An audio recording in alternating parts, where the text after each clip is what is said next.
Hello everybody and welcome to the channel. It's Paulie Esther here, and I guess today we're gonna have a speculation Saturday. It's April the 2nd, not April the 1st, everybody. So we're gonna talk about some potential content that could be in the next chapter for Dead by Daylight. That'll be the 6th anniversary chapter that's going to come out in June. So you may have heard the name Hattie Cower being bandied about in different circles of the internet today.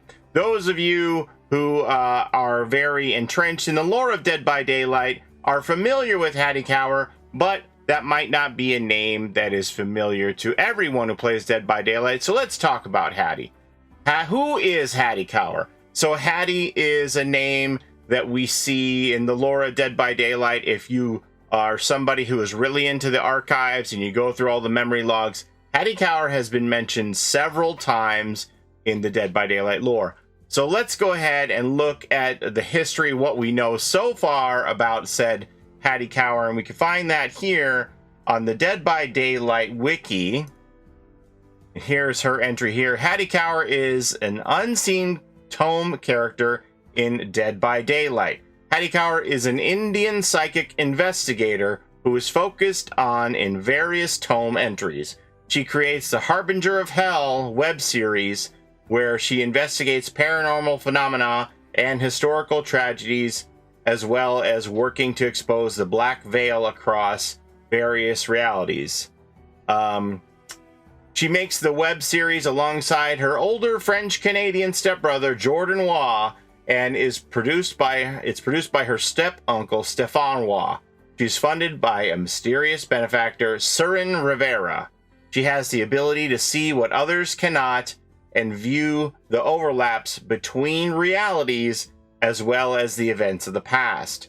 So between realities, we know that Dead by Daylight has a multiverse where they have different versions of the Earth, or Terra they call it. We've seen this mentioned in the archives before, where the Observer talks about different realities, different versions of Claudette, for example, depending on which Terra she is from. So here it goes on to say, in lore, Haddie Cower is featured in multiple tome entries in the archives, where her adventures are followed by the Observer. She appears in Tome 6, Tome 7, and Tome 8, Divergence, In Search of Things Lost, Forsaken, Universus Alveo, and Deliverance, Midnight in the Garden of Infinity. In the tome lore, in Tome 6, she ventures to India to investigate a massacre of British soldiers in the 1800s in a cave called the Valley of Evil Eyes. In the cave, she fights a grotesque monster with dozens of red eyes and a mouth of needle-like teeth, and discovers a column piece which was hidden by a group of cloaked figures. Presumably that would be talking about the Black Veil cult, right? Tome 7, she journeys to Turkey and finds a casket marked with a half crescent and 3 dots. And there, the casket is forcefully opened by a woman working for a secret society, again, presumably the Black Veil. And once opened, a black mist is released, which possesses the woman and turns them into a vampire, and she manages to kill the vampire by drawing the half crescent and 3 dots seal onto its face. And in Tome 8, she travels to New York to discover who her benefactor is. There she learns of a government conspiracy to use the overlap between realities for their own ends, and her benefactor states that he instead wishes to use the overlap for scientific endeavors. Now, I've seen people talk about these lore entries here, and one, for the story of the Valley with the Evil Eyes, this monster with dozen red eyes and a mouth of needle-like teeth, people say, well, that's a spider. And I'm thinking, well, you know, if you're describing a spider, you're probably going to throw that part out there about the 8 legs. And maybe it's just me, but I would think that that would be part of the description. If you're talking about a monster, I'm going to be talking about those 8 legs moving around before I'm be counting the red eyes. But, you know, I could be mistaken about that. The next part here, though, does talk about a vampire, and we have actually seen the Observer encounter a vampire in one of his cinematics from his lore. So let's go ahead and check that out right now. Okay, this is a cinematic from Tome 7, Forsaken, This is the Observer's cinematic where it goes through his memory logs. And this is the same tome, by the way, where Haddie encounters a vampire. So it opens on the Observer's tower here. And we go inside, and it shows him here manipulating the auras. This is how he accesses the memories through the fog. And he transports to the front of this castle here. And as he wanders around, he encounters this dead knight who's having his eyeball plucked out by a bat. And then he encounters a tremendous amount of bats. And as he moves inside, there's just death everywhere, dead knights everywhere. Except for one that he finds here sitting on the steps in front of the doorway, and there's a bat hanging out on his back.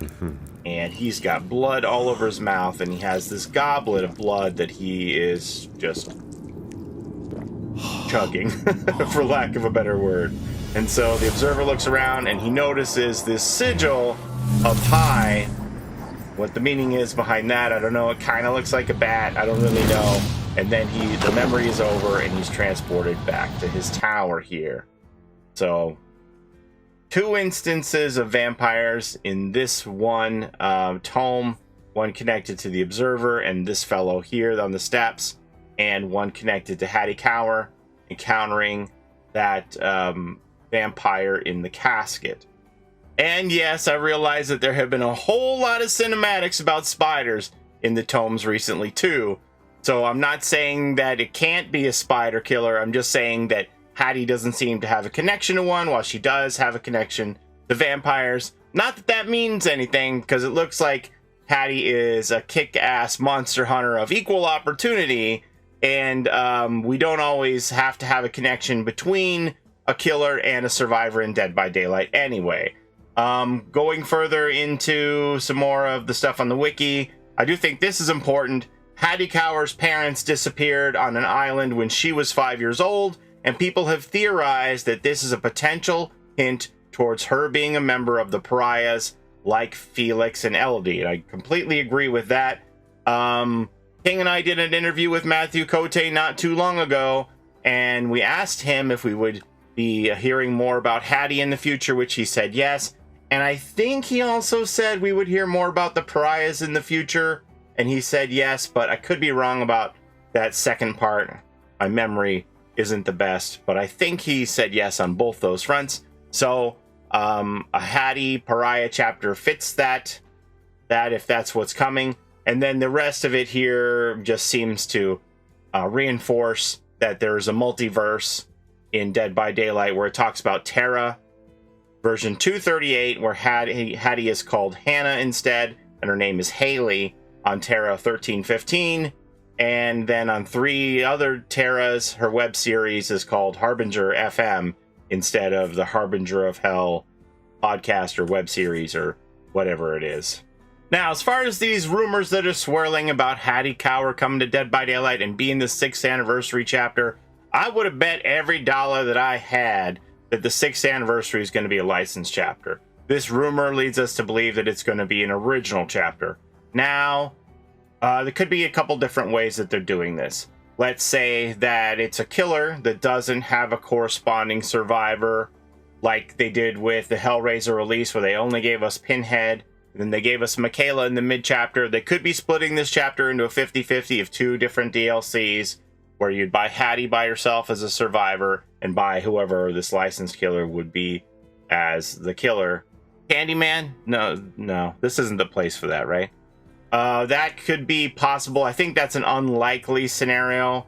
Like I said, I would have bet King, and I'd be wearing the boosted jersey right now. The Dead by Daylight jersey that has my name as boosted on the back. Would have lost the bet had we formalized our bet before any of this information came out. Now it's like all bets are off. But I would have bet that it was licensed, because I know King wanted to bet that it was going to be original, but I really didn't think that there would be an original chapter released for the 6th anniversary. We've had a license 3 years in a row, right, with Ghostface, and then Silent Hill, and then Resident Evil on the anniversary. It's been a big licensed chapter 3 years in a row. We haven't had a non-licensed original for the anniversary since The Clown, when they were kind of restructuring and taking a little more time between chapters. they set up the whole cosmetic shop back then, and there was a lot of other back-end work to do. So I would have bet for sure that this was going to be a licensed chapter. And the reason why I would have bet so strongly that the 6th anniversary was going to be a license is because we just had a license come out in March here with Sadako Rises, the Ringu chapter. So if they didn't have another license ready, there's something that's bigger and better to come out for the 6th anniversary, why wouldn't you just hold back Ringu and push that to the 6th anniversary so you can make a splash with a license then? But maybe something wasn't ready and they had to shift around the chapters. But Sadako was announced like in December, right? Before they went away on the holiday break. So this has been something that's been scheduled for a long time. So I'm not saying it's impossible that they could have an original chapter release for June.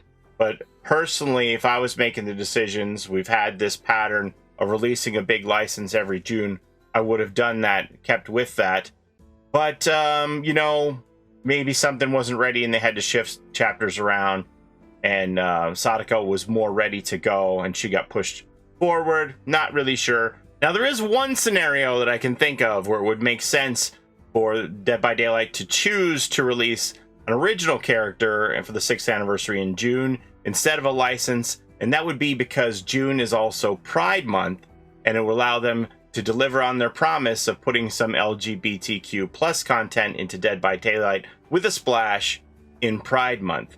This is something we know that they want to do.